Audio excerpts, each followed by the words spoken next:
ഇതേപോലത്തെ ഒരു കണ്ണാടി എടുക്കുകയുണ്ടെങ്കിൽ നമുക്ക് നിന്ന് കവായി ക്യൂട്ടൊക്കെ ആക്കിയുള്ള രീതിയിൽ ഒന്ന് സെറ്റ് ചെയ്തെടുക്കാം. ആദ്യം തന്നെ ഇതേപോലത്തെ ഒരു കട്ടിയുള്ള കാർഡ്ബോർഡ് എടുത്തിട്ട് വരാം. ഇച്ചിരിയും കൂടെ വലുതാകാം, മിററിനേക്കാൾ ഇച്ചിരിയും കൂടെ വലുതാക്കി കട്ട് ചെയ്തെടുക്കാം കേട്ടോ.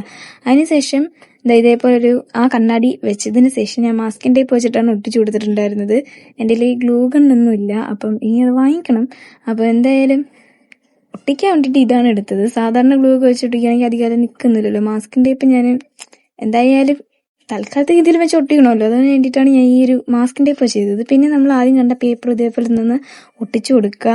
അതിനുശേഷം സൈഡൊക്കെ ഒന്ന് ജസ്റ്റ് കട്ട് ചെയ്ത് കളഞ്ഞിട്ട് റൗണ്ട് ഷേപ്പിലാക്കിയിട്ടുണ്ട്.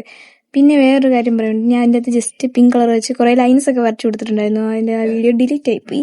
പിന്നെ ഇതേപോലെ കുറച്ച് റൈസ് സ്റ്റോൺസ് ഒക്കെ ഉണ്ടായിരുന്നു, അതെല്ലാം ഒട്ടിച്ചു കൊടുത്തു.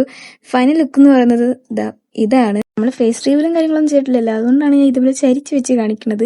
എന്തെങ്കിലും മാർഗം ഉണ്ടെന്ന് ആലോചിച്ചപ്പോഴാണ് നടുക്കൊരു പേപ്പർ വെച്ചിട്ട് കാണിക്കാമെന്ന് വിചാരിച്ചത്. ഇതാണ് ഫൈനൽ ലുക്ക് എന്ന് പറയുന്നത്. ഇഷ്ടപ്പെട്ട ലൈക്കും സബ്സ്ക്രൈബും കമൻറ്റും ഒന്നും മറക്കണ്ട ഗൈസ്. ബൈ.